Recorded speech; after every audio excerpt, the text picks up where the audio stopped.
Buenos días, hermanos. Dios me los bendiga. Bien, qué día tan especial el día de hoy.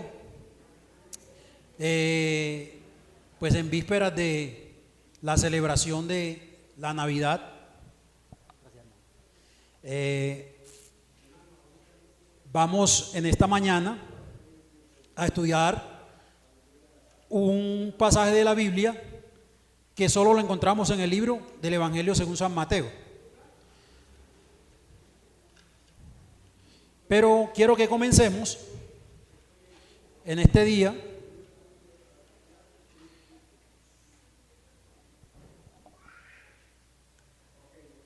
preguntándoles o diciéndoles más bien que un rey por lo general merece honra, respeto y obediencia. Un rey terrenal, claro está. Honra, respeto y obediencia, pero nunca adoración, ¿cierto? ¿Estamos de acuerdo con eso? Sí. Un rey terrenal merece respeto, merece obediencia, merece que se le honre, pero no merece o no es necesario o no es viable que se le brinde adoración. Sin embargo, el rey al que vamos a estudiar en esta mañana, al que vamos a mirar, ese sí merece honra, respeto, obediencia y también adoración. Amén. Entonces vamos a estudiarlo en esta mañana y vamos a estudiar qué hicieron unos hombres del oriente para ir a adorarle. O sea, vamos a mirar en el Evangelio según San Mateo.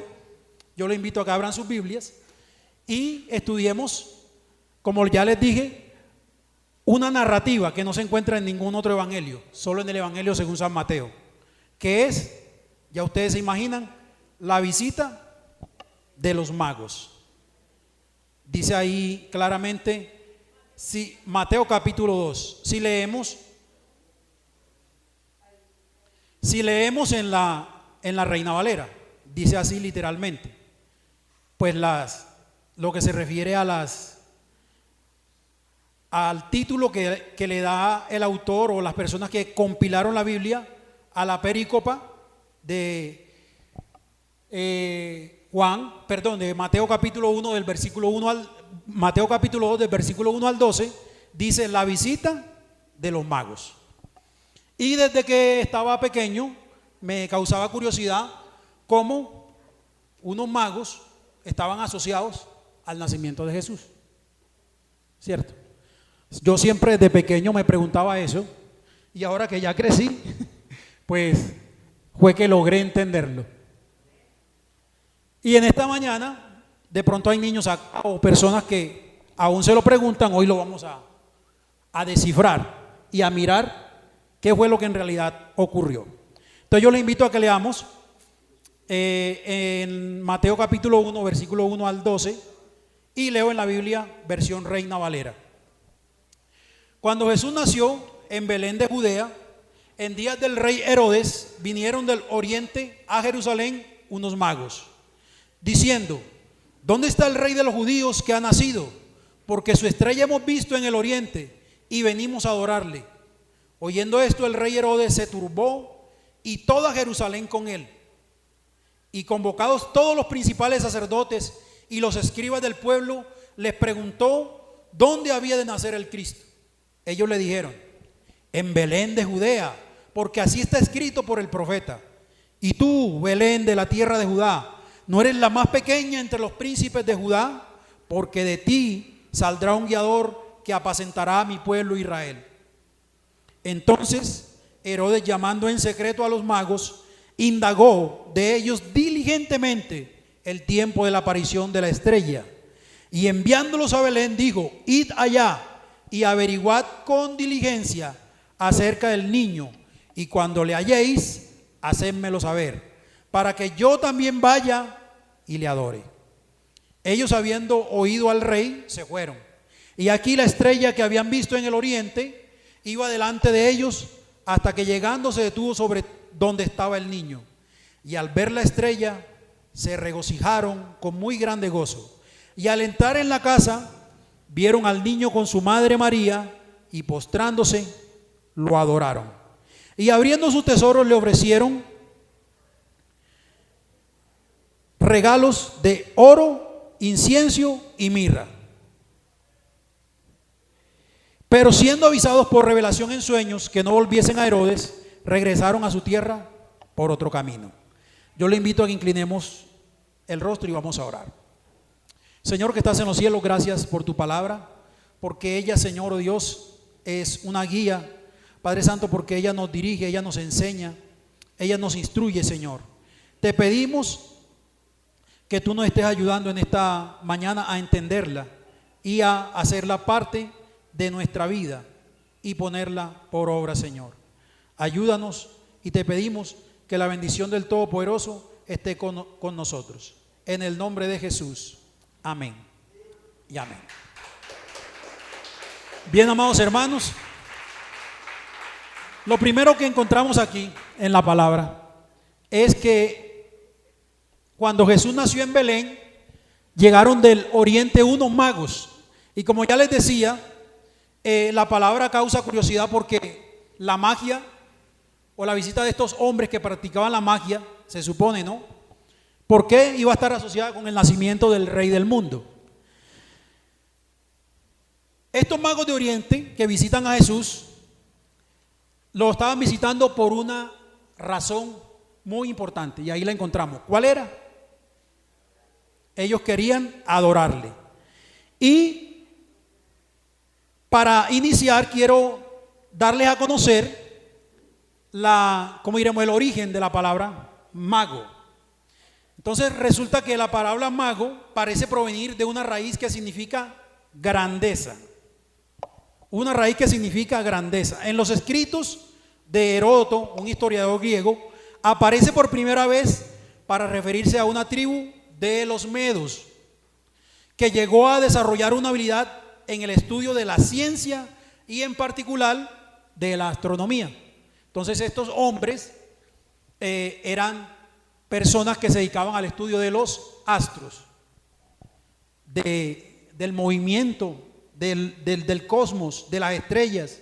Ellos se dedicaban al estudio de esto y de hecho esto fue lo que los motivó o lo que les generó la atención en ese fenómeno que estaban viendo, que era ¿qué? Una estrella. Pues dice la palabra que era una estrella. Más adelante también vamos a mirar en realidad qué era lo que estaban viendo estos sabios. Me gusta la forma en que las nuevas versiones lo utilizan. Ustedes buscan en la traducción viviente y van a encontrar que unos sabios de Oriente. Ya eso evita la confusión. Más adelante, la palabra mago o magi comenzó a usarse para señalar a los filósofos, sacerdotes o astrónomos orientales. Ellos se dedicaron al estudio de la astronomía, de la religión y de la medicina. Muchos de ellos creían en la existencia de un solo Dios. Óigase bien, muchos de ellos creían en la existencia de un solo Dios, en el deber de practicar el bien y desechar el mal, así como a la necesidad de la oración. O sea que estos hombres, a pesar de que eran sabios y que habían estudiado las letras en su región, en la región de donde eran, que ahorita más adelante vamos a ver que se cree que eran de el reino o el imperio babilónico. Entonces, a pesar de haber estudiado, también tenían principios buenos, ¿cierto? Aunque sabemos nosotros que sin Dios nadie puede ser bueno. Sin embargo, estos hombres propendían o practicaban el bien, ¿cierto? En la medida de lo posible, por decirlo así. Practicaban el bien y tenían prácticas piadosas, por decirlo así. En el deber, ellos también veían en la oración una necesidad primordial. Bueno, ¿qué otra cosa encontramos? Que en el imperio persa llegaron a ser tan influyentes que los historiadores afirman que nadie podía llegar a ser rey sin antes haber sido entrenado por estos hombres. O sea, los sabios, por eso de repente hoy día la tradición los llama reyes magos, porque aunque no eran reyes, estaban asociados con la realeza. porque toda persona que iba a ser rey tenía que ser entrenado por ellos, instruido por ellos. Es más, para poder ser rey, los que lo coronaban eran estos sabios. ¿Sí? Delante de estos sabios era que el rey recibía la corona o la investidura real. En el libro de Daniel los encontramos en Babilonia, junto a los sabios, los astrólogos y los adivinos del reino, debido a que muchos de ellos se envolvieron en las ciencias ocultas y la adivinación. Andando el tiempo, la palabra mago adquirió la connotación que le damos en nuestro idioma. Ahí se empezó a generar la confusión. Estos hombres eran sabios, empezaron a estudiar las letras, pero al querer saber más de lo que le está permitido al hombre saber, empezaron a consultar espíritus y empezaron a la adivinación, a darse a la adivinación, y esto degeneró, por decirlo así, en lo que hoy conocemos como mago o magia. Vamos entendiendo eso ahí, ¿cierto? Va claro, voy claro hasta ahí. Entonces, por eso es que encontramos que estos hombres, la Biblia aquí los llama magos, pero en realidad eran ¿qué? Unos sabios, estudiosos de los tiempos. Una persona que se dedica a la magia o al ocultismo, pero es importante señalar que no todos los magos eran dados a estas prácticas. O sea, aunque después con el tiempo muchos se dieron a esas prácticas, no todos siguieron las prácticas ocultistas. La mayoría o muchos siguieron estudiando los astros, estudiando la ciencia, la medicina, y eran hombres sabios, tenían mucho potencial intelectual, pero no eran adivinos ni magos ni practicaban la adivinación. Entonces los magos que hoy estudiaremos, es obvio que tenían conocimiento de la venida del Mesías. Si vinieron de Babilonia o de la región de Medo-Persa, pues los judíos estuvieron cautivos allí por 70 años. Recuerden eso. Entonces, es posible que estos magos o estos sabios, ya no los llamemos más así, con la salvedad, estos sabios, al tener contacto con la religión o con la cultura babilónica, y al estar Daniel allá también, dice la palabra que Daniel fue uno de los 3 más sabios del imperio persa. Entonces me imagino que estos sabios también se interesaron por lo que decía Daniel, por lo que enseñaba Daniel, por el Dios de Daniel, ¿cierto? Entonces esto los llevó a que también conocieran de las profecías, porque de hecho Daniel es una de las personas que profetiza la segunda venida de nuestro Señor Jesucristo. Ni siquiera la primera, la segunda, ¿cierto? Pero sin embargo, Daniel habla de muchas profecías para el final de los tiempos. Entonces vemos que ellos estaban empapados, que tuvieron contacto con esta casta de hombres sabios, y de modo que no sabemos cómo pudieron enterarse con tanta precisión acerca del nacimiento de Cristo.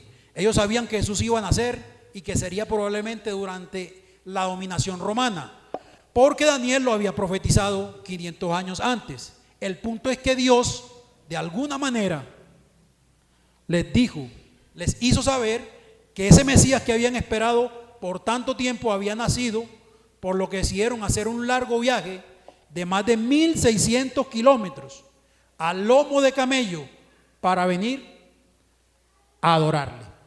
Entonces, ¿qué estamos dispuestos nosotros a hacer? Vamos a empezar a mirar aquí los personajes. El primero que encontramos es Jesús. Dice, cuando Jesús nació en Belén de Judea, en días del rey Herodes, ese es el segundo, vinieron del oriente a Jerusalén unos magos, unos sabios. Entonces vamos a empezar a mirar que hay varios personajes aquí en la historia, y vamos a mirar con cuál nos estamos identificando nosotros en el día de hoy. Quiere el Señor que nos ayude a que nos podamos identificar con los magos, pero hay otros 3 personajes que también vamos a estudiar y que ojalá al uno le demos el honor y la honra. pero con los otros dos no nos identifiquemos para nada. Amén. Entonces vamos a mirar.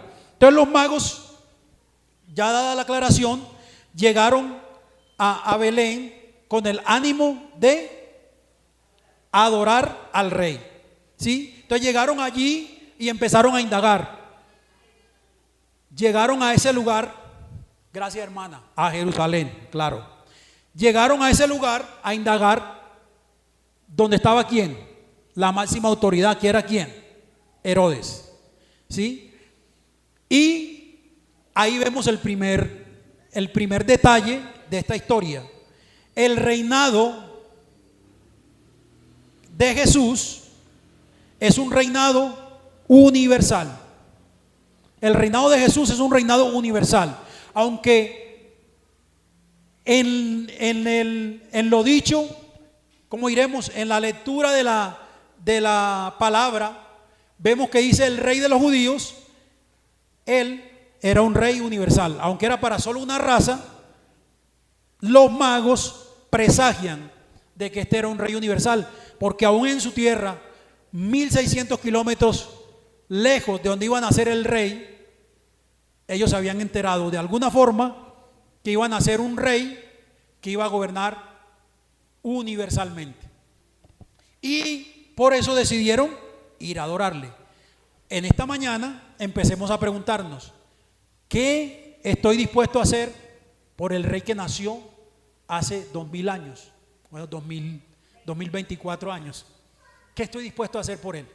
Los magos, por meramente una visión o una revelación, no sabemos, o por el estudio que tenían de los astros, decidieron viajar 1600 kilómetros con tal de ir a ¿qué? A adorar a ese rey que iba a nacer. Entonces, ¿qué estamos dispuestos nosotros a hacer para adorar o por el nacimiento de ese rey? Porque qué bueno que estemos dispuestos a adorarle, pero en realidad ellos salieron de su tierra con esa disposición de que querían adorar a ese rey. Dice que cuando ellos llegaron, ¿qué dijeron? ¿Dónde está el rey de los judíos? Llegaron donde Herodes, que ha nacido, porque su estrella hemos visto en el oriente y venimos a adorarle. Ahora quiero que hablemos de la estrella. La estrella del oriente, dice un científico alemán que es una especie de alineación de planetas, llamado Johannes Kepler. Dice que es una especie de alineación de planetas y que por eso había una estrella que resplandecía. Pero otros dicen que fue un cometa. Algunos teólogos dicen que era el resplandor del Éxodo, de Éxodo 40, 38, porque la nube de Jehová estaba de día sobre el tabernáculo y el fuego estaba de noche sobre él. Entonces no sabemos a ciencia cierta qué guió a los magos, a los sabios. Solo sabemos que ellos llegaron y recibieron, o sea, estuvieron atentos a esa orientación. ¿Qué tan atentos estamos nosotros a las orientaciones que Dios nos da para que guiemos nuestra vida, para que nos dirijamos por esta vida que muchas veces nos encontramos en encrucijadas, donde no sabemos si coger a la izquierda o a la derecha? Entonces, esto nos invita a que nos concentremos en las direcciones o en las señales que Dios nos da para poder conducir nuestro camino. Los hombres estaban tan seguros de que había nacido un rey que emprendieron ese viaje. Nosotros muchas veces, para emprender un viaje de 20 kilómetros, la pensamos: ¿será que voy o será que no voy? Dios nos ayude a que podamos recibir de Él la orientación como la recibieron los reyes y podamos dirigir nuestra vida de acuerdo a la voluntad de Él. Vamos a mirar el versículo 3 y vamos a mirar el otro personaje aquí. Entonces, los personajes que vemos aquí y que estaban bastante interesados en ese rey que merecía ser adorado, se llaman los magos o los sabios de Oriente. Pero vamos a ver el segundo personaje que está en el versículo 3. Oyendo esto, el rey Herodes se turbó y toda Jerusalén con él. Este versículo también me llamó mucho la atención porque el rey Herodes, está bien que se hubiera turbado porque nació el rey que posiblemente lo iba a destronar, pero ¿por qué toda Jerusalén? Bien, también eso también tiene respuesta. Y con respecto a eso, pude investigar que Herodes, primeramente, no era judío. ¿Qué hacía un no judío en el trono de los judíos? Vamos a mirar qué pasó. Entonces, este hombre no era judío, sino idumeo, de la región de Edom. Si a ustedes recuerdan, era como más o menos un descendiente de Esaú, ¿cierto? Porque Esaú fue llamado Edom con el tiempo. Y para los judíos del tiempo de Jesús, Herodes no era más que un usurpador. O sea, nada que ver. O sea, nosotros no lo reconocemos. Miren ustedes que cuando una persona se hace rey, qué bueno es cuando otros lo reconocen como rey.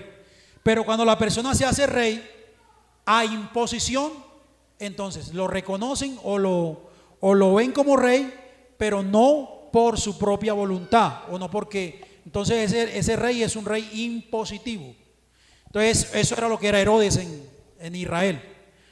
Cuando los romanos, entonces vamos a mirar cómo ocurrió esto de que él fuera rey. ¿Qué pasó? ¿Por qué llegó a ser rey? Pues ya sabemos el malestar que había generado, pero no sabemos cómo llegó a ser rey, sabiendo que no tenía linaje ni ascendencia real de Israel ni nada. Entonces vamos a mirar cómo fueron más que todo movimientos políticos que lo llevaron allá. Entonces yo les voy a dar una reseña y ustedes ya se hacen la idea rápidamente. Entonces dice que cuando los romanos capturaron Judea en el año 63 a.C., el padre de Herodes, llamado Antípater, que era un hombre muy astuto y que en ese tiempo era gobernante de Edom, aprovechó la situación para buscar el favor de los romanos. Y ellos, a cambio, nombraron a Antípater procurador de Judea. Él, con esa autoridad, en el año 47 a.C., nombró a su hijo Herodes como tetrarca de Galilea. Unos años más tarde, el emperador Augusto extendió el dominio de Herodes hasta incluir toda Palestina en sus dominios.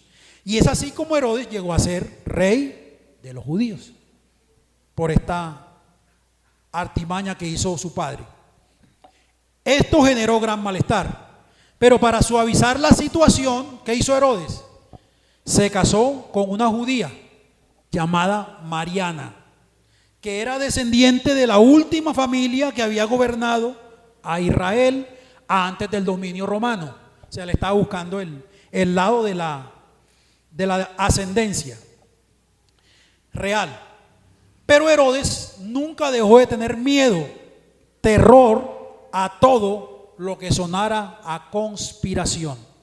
Herodes se volvió más paranoico y cruel con el tiempo. O sea, cuando se fue volviendo más viejo, más paranoico y más cruel. Como su esposa descendía de una familia que podía aspirar al trono, Herodes se encargó de matar uno a uno a toda la familia de esta mujer. Primero mató al hermano, luego mató a su tío, a su abuelo y finalmente la mató a ella. Después que mató a Mariana, mató a los 3 hijos que había tenido con Mariana, porque los 3 llevaban sangre real. Entonces imagínense ustedes qué pudo pasar por la mente de Herodes cuando se enteró de que estos hombres de una casta real lejana estaban buscando al rey de los judíos. Imagínense ustedes qué pensaría este hombre cuando se enteró de esto. Y cabe la aclaración, dice, y oyendo esto Herodes se turbó, ¿sí? Dice la otra versión que se llenó de pánico, ¿sí? Porque había nacido, dice que se perturbó y toda Jerusalén con él. Pero entonces, si el que tenía miedo de que perder el trono era Herodes, ¿por qué toda Jerusalén? Entonces, imagínense ustedes qué podía pasar qué podía ocurrir en una mente de un hombre o cuál podía ser la actitud de un hombre que tenía estos ataques de paranoia. ¿Qué podía pasar? Donde le alteraran su tranquilidad o le alteraran su alma, le alteraran, sí, lo estresaran, por decirlo así. ¿Qué podía ocurrir? Un baño de sangre, como realmente ocurrió. Si ustedes ven la narrativa del versículo 12 en adelante, habla de la matanza de los niños. Entonces, por eso Jerusalén también se conmovió, se puso nerviosa con el anuncio del nacimiento de un rey. Sigamos adelante. Entonces ahí vamos en el segundo personaje. Los primeros querían adorarlo. El segundo reaccionó ¿con qué? Con rabia, con desesperación, con temor. Pero vamos a ver otro grupo de personas que encontramos aquí y a mirar cómo reaccionaron. ¿Cómo reaccionaron estos hombres? Los sacerdotes. Y leamos allí, en el capítulo que sigue, dice en el versículo, que sigue,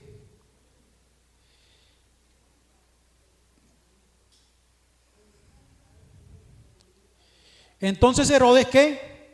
Dice que se turbó y que llamó a los ¿qué? A los sacerdotes y a los escribas. ¿Y qué les dijo? ¿Dónde nacería el Mesías? ¿Y qué le dijeron ellos? Que nacería ¿dónde?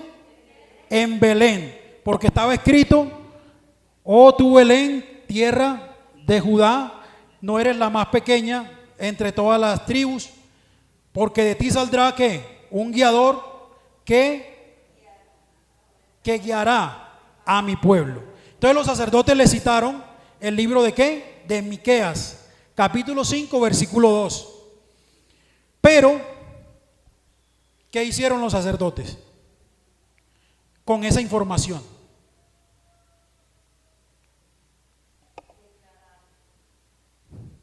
Amado hermano, permítame decirles que en el texto que estamos leyendo, los sacerdotes simplemente dieron una información que ya tenían y no hicieron nada. ¿No hicieron qué? Nada. Absolutamente nada. Ellos tuvieron una actitud pasiva ante el anuncio del nacimiento del rey. ¿Por qué? Porque ellos, aunque conocían la escritura, conocían la ley, no estaban interesados en el nacimiento de un rey. Ellos estaban en lo de ellos. Ellos estaban en su religiosidad, estaban encasillados en la estructura religiosa que habían montado y que eso les daba confort y les daba seguridad. Entonces ellos no hicieron nada. Esa es la otra actitud que vemos ante el nacimiento del rey. La primera, unos magos que viajan de Oriente para ir ¿a qué? A adorarle. La segunda, un rey que está en el trono y que reacciona con furia. ¿Para qué? Para matar a ese niño que ha nacido. Y la tercera, la de los sacerdotes y los escribas, una actitud pasiva. Dicen que una actitud pasiva es un odio, pero reprimido. Ellos no decían nada, ni se alegraban porque había nacido el Mesías, ni lo decidieron atacar. Sin embargo, no lo atacaron en ese tiempo, cuando estaba recién nacido.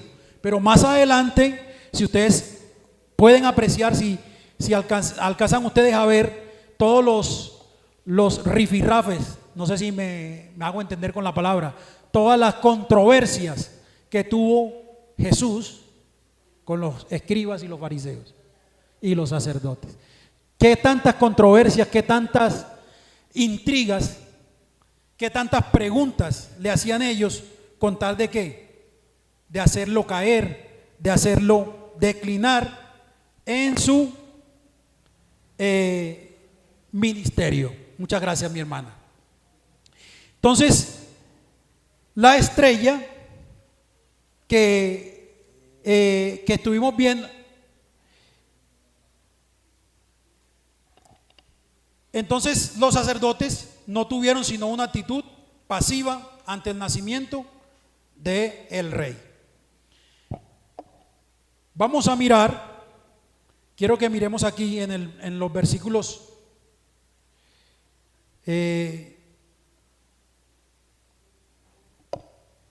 vamos a mirar los versículos del 9 al 11.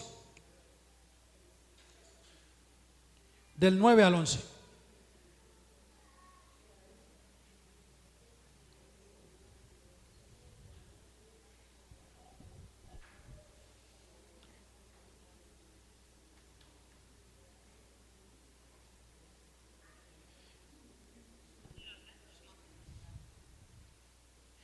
Amados hermanos, me va a tocar pedirle a alguien que me facilite que la tecnología me tiene abrumado, alguien que me preste una Biblia, un libro. Muchas gracias.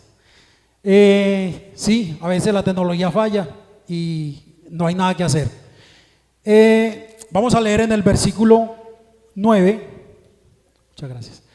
Vamos a leer el versículo 9, que dice: ellos, habiendo oído al rey, fueron, y aquí la estrella que habían visto en el oriente iba delante de ellos, hasta que llegando se detuvo sobre donde estaba el niño. Y al ver la estrella se regocijaron con muy grande gozo. Y al entrar en la casa vieron al niño con su madre María, y postrándose lo adoraron, y abriendo sus tesoros le ofrecieron presentes, oro, incienso y mirra. Amados hermanos, en estos versículos vamos a encontrar que ellos, la estrella, los guió hasta donde estaba el niño. Y aquí hay varias cosas que necesitamos analizar. Lo primero es que la estrella que habían visto en el oriente iba delante de ellos, hasta que llegando se detuvo sobre donde estaba el niño. Y al ver la estrella se regocijaron con muy grande gozo. Y al entrar en la casa vieron al niño con su madre. Entonces quiero que hagamos como diremos, nos paremos aquí un momentico y digamos, siempre que hay una persona que está embarazada y da a luz, usted decide ir a visitarlo, y usted va y dice: voy a visitar ¿a quién? A la mamá, ¿cierto? Dice: voy a visitar a fulana que tuvo niño, ¿cierto? Pero aquí no sabemos por qué razón, si adrede o yo estoy por pensar que realmente Mateo quería resaltar verdaderamente el nacimiento de este rey, que él era más importante que la madre. Por eso dice aquí: y al entrar a la casa vieron al niño con su madre. No dice vieron a la madre con su niño, no, vieron al niño con su madre. Es decir, este niño tenía más relevancia, más importancia que la mamá, porque era el rey que había nacido. Y si ustedes analizan en todas las partes donde Mateo se refiere al niño Y a María siempre lo pone primero a Él, porque Él es el merecedor de la honra. Incluso María, cuando le fue anunciado, amén. Si ustedes van a leer en el libro de de Lucas, cuando María le anuncian que ella va a dar a luz a Jesús, ¿sí? Ella dice una canción, dice un cántico, ¿sí? Y dice que ella exalta a Jesús, exalta a Dios por ese nacimiento. Dice aquí, vean el versículo, San Lucas capítulo, miremos bien, capítulo 1 y el versículo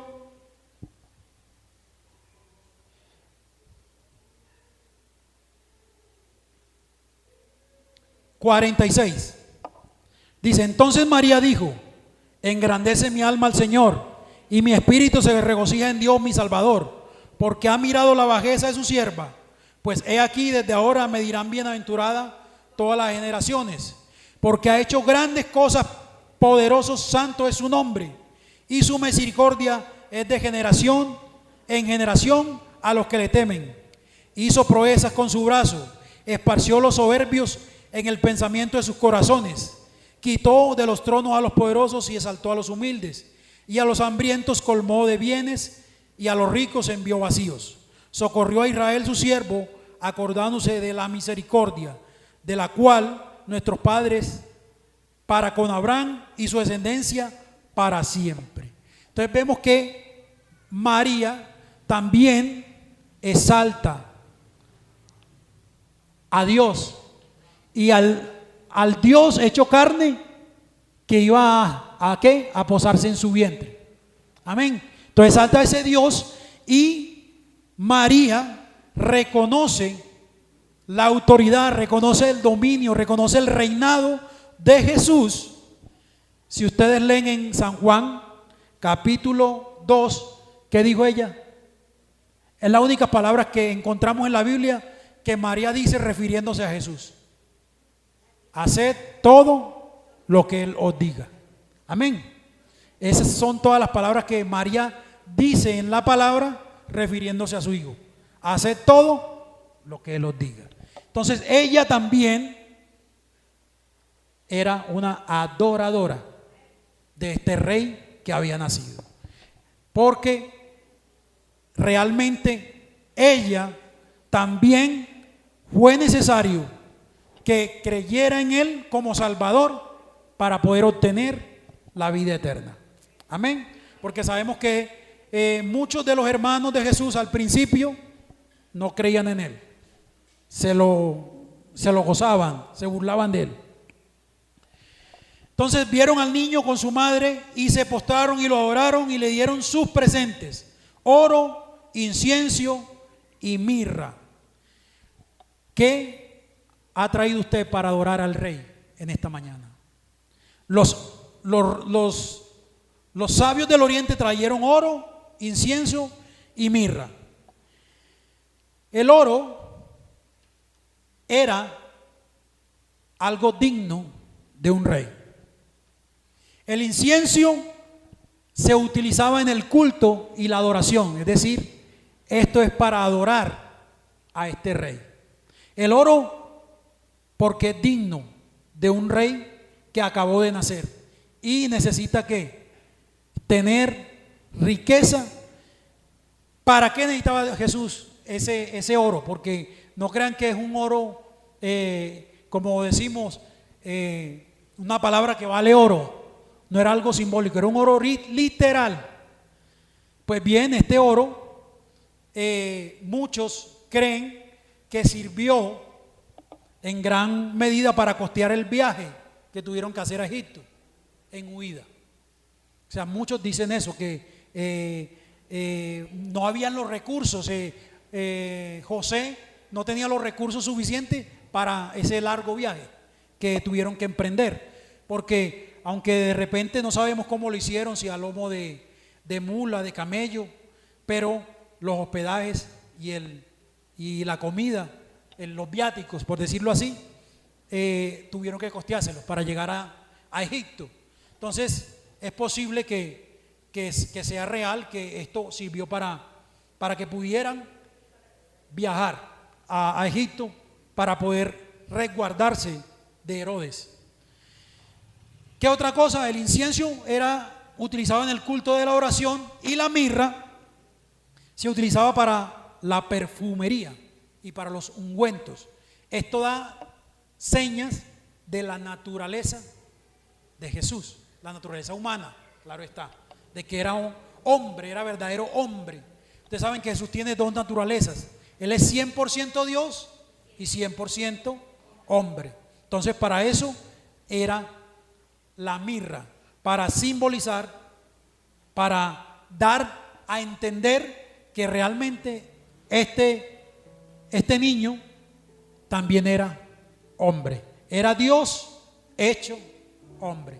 Eso es lo que quiere decir. Este es el rey de los judíos, que es Dios con nosotros, es Dios entre los hombres. Amén. Entonces en esta mañana, amado hermano, yo quiero que piense cuál es mi actitud ante el nacimiento del rey. Actitud activa de odio, como el de Herodes, que decidió hacer lo posible por erradicar al rey, o una actitud pasiva, ni fu ni fa, como la de los sacerdotes, o una actitud activa pero de adoración, como la de los reyes.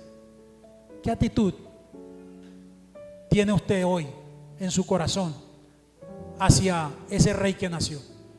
Es una actitud. Quizás nos toca eliminar la de Herodes, porque yo no creo que alguien aquí esté enojado, esté furioso o se sienta como amenazado con el nacimiento del rey.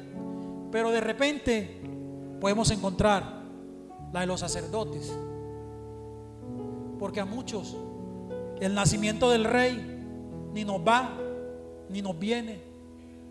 Pues si nació, nació y listo, yo sigo mi vida. Muchas veces, aunque estamos en el evangelio y lo hemos aceptado en nuestro corazón, dejamos que nuestro corazón se endurezca y no aceptamos que Él dirija nuestra vida, que la oriente, y nos vamos volviendo duros como los sacerdotes eran versados en la escritura. Ellos citaron la escritura cuando Herodes les preguntó: sí, es que de Belén van a nacer, y lo estaban viendo ahí en sus narices, y ni así fueron a adorarle. Sin embargo, estos hombres, con meramente una estrella, una señal pequeñita, viajaron miles de kilómetros para ir a adorar a ese rey que había nacido, amados hermanos. Y eso es lo que está dañando hoy día el evangelio: la pasividad, la indiferencia. Eso nos ha sumido, eso nos sume en muchos pecados, porque cuando tú estás pasivo ante las cosas de Dios, el Espíritu Santo se aleja. Entonces ya no te redarguye, y ya muchas de las cosas que antes concebías y decidías no hacer porque el Espíritu Santo te decía de tu interior, ¿de dónde te va a decir si ya no está cerca, ya está lejos? Entonces eso nos va llevando en un camino descendente hasta el punto que estaban los sacerdotes. Ellos eran los primeros que tenían que haber dicho: ya van a ser el rey de los judíos, porque ellos tenían la escritura, tenían la palabra, tenían todas las profecías de Jesús desde el Antiguo Testamento, desde Génesis capítulo 15, 3:15, donde dice que él te herirá en la cabeza y tú le herirás el calcañar. Ya había una profecía estipulada, un trazo, una línea de tiempo desde esos tiempos remotos para el nacimiento del rey. Y ellos no lo percibieron. ¿Por qué? Porque se habían vuelto apáticos. Quiera Dios que esa apatía no nos tome a nosotros y nos vuelva como un témpano de hielo, fríos a las cosas espirituales. Y eso sí que es catastrófico.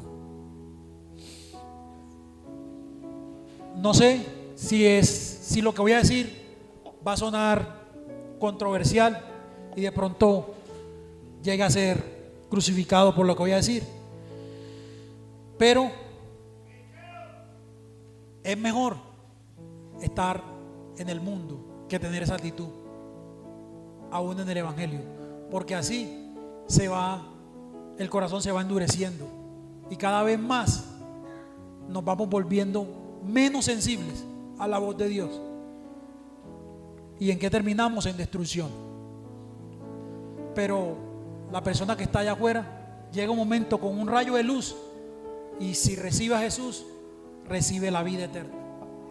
Pero nosotros estando acá y dejándonos apagar, como se dejaron apagar los escribas, los fariseos, los sacerdotes, al punto de que para ellos no resplandeció la estrella.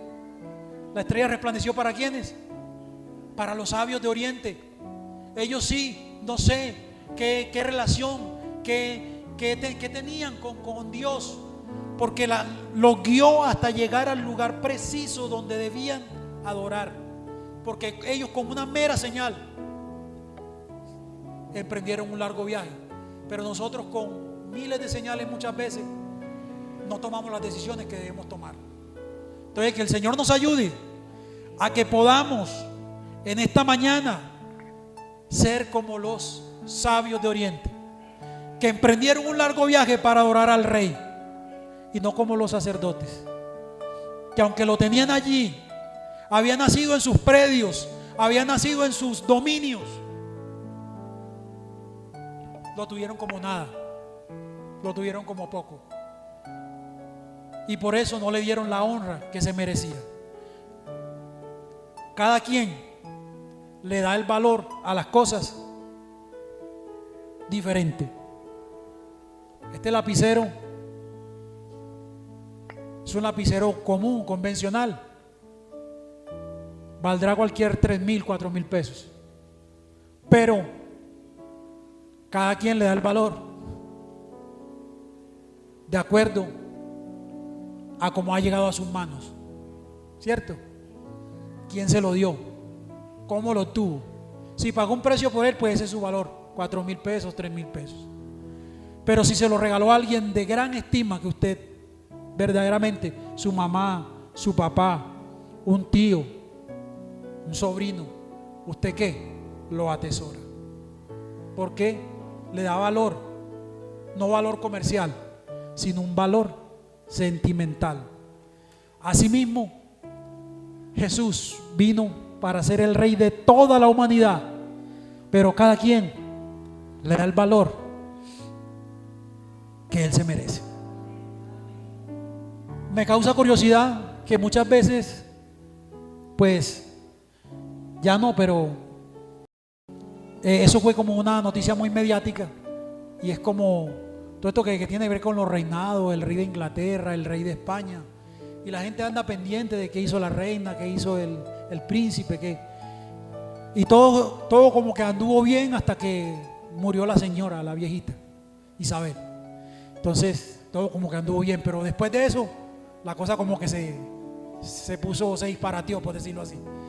Y ya, pues, para mí, para nosotros que estamos acá en este entorno, pues, si reina bien y si no reina también, ¿cierto? Pues esa es la actitud que yo he tenido hacia eso. No sé, la verdad, para mí, eso es una cuestión ahí, yo no la he podido entender, la verdad, pues no me he metido tampoco a investigarla de lleno. Pero de repente para los los habitantes de Inglaterra tendrá algún valor. Bien, yo de pronto hacia ellos estoy en la posición de los escribas. No valoro eso. Ni fu ni fa para mí. Esa casta de reyes, ¿cierto? De allá de Wittenberg, creo que se llama, el palacio ese. Entonces, para mí ni fu ni fa. ¿Cuál es la actitud que queremos tener ante el rey de los judíos, el rey de reyes, el señor de señores? No puede ser la que yo tengo hacia esos reyes de Inglaterra. No, tiene que ser una actitud de reverencia, una actitud de adoración, una actitud la que tuvieron los magos. Él está aquí, Él ha nacido y debemos postrarnos y rendirnos en adoración hacia Él, porque Él es el único Dios. Él es el único Dios y es el rey de nuestra vida. No el rey de Inglaterra, no, el rey del mundo, el rey del universo está aquí en esta mañana. Y usted puede aceptarlo, puede rendirle adoración. Y yo lo invito a que en esta mañana lo adoremos. Voy a invitar a los hermanos que componen el coro. Hay una canción que cantamos al principio y tiene que ver mucho con rendirle la adoración a Dios en esta mañana. Y yo lo voy a invitar a que se ponga sobre sus pies y adoremos al Rey de Reyes que está aquí. ¿Cuántos lo creen? El Rey de Reyes ha nacido hace muchos años y hoy está aquí en este lugar. Él se hizo presente gracias al Espíritu Santo que está en nuestras vidas, y vamos a adorarlo en esta mañana.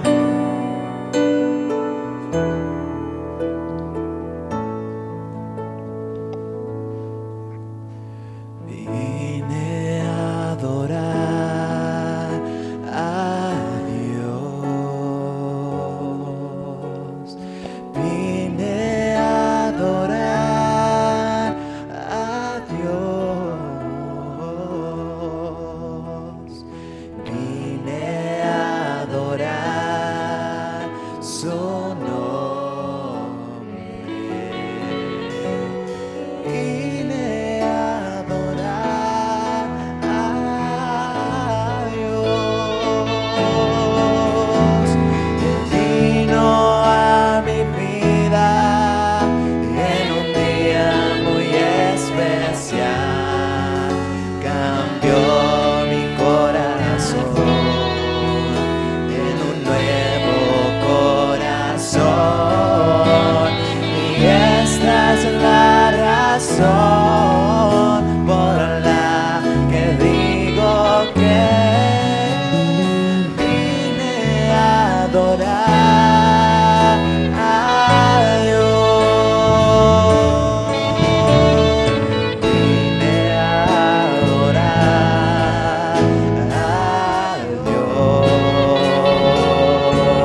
Amados hermanos, vamos a orar para terminar con la palabra del Señor. Espero que nosotros nos identifiquemos, nos alineemos con los magos, con los sabios de Oriente, que solo con una mera señal acudieron a adorar a ese gran rey. Hoy, pues entre 2 días el mundo occidental celebra el nacimiento de este gran rey, de este rey, amén, que es el único Dios y rey de nuestra vida. Entonces el nacimiento de este rey, y hoy quise compartir con ustedes esta porción para que verdaderamente podamos adorar al rey. La adoración, ese tema no lo tocamos muy a fondo, pero ¿sabe lo que implica la oración? La oración implica, los magos, me causó algo también que me causó curiosidad y no lo dije ahorita en la enseñanza.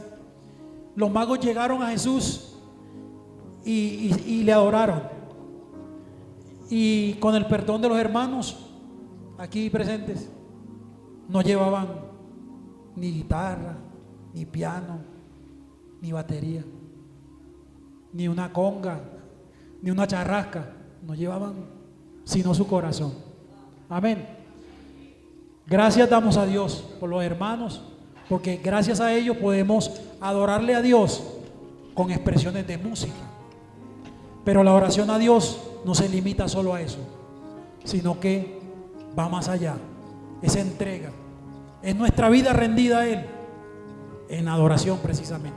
Entonces vamos a orar para que el Señor nos ayude a que podamos adorarle, pero de verdad, no como Herodes. Herodes dijo: vayan que yo también quiero adorarle, pero no quería adorarle nada, quería antes eliminarlo.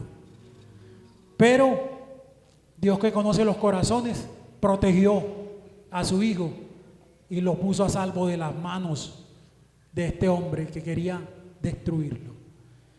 Que nosotros queramos adorar a Dios, pero con sinceridad. Amén. Vamos a orar. Señor, te damos gracias en esta mañana por tu palabra. Gracias porque ella no vuelve vacía, Señor, y tenemos la confianza en que hoy hará para lo que fue enviada, Señor, que fue para dar refrigerio, para dar confort, para dar una palabra de aliento o una palabra de exhortación para tu pueblo, Señor. Ayúdanos a que podamos adorarte, a que nuestra vida pueda ser una vida de adoración para ti, como estos magos, estos sabios de Oriente. Padre, en el nombre de Jesús, ayúdanos a que pongamos en nuestra vida, que pongamos en nuestro corazón, Señor, estas palabras y que las pongamos en práctica, Señor. Ayúdanos a serte fieles en todo momento y en todo lugar. En el nombre de Jesús te agradecemos. Amén y amén. Hermanos, Dios me los bendiga. Muchas gracias.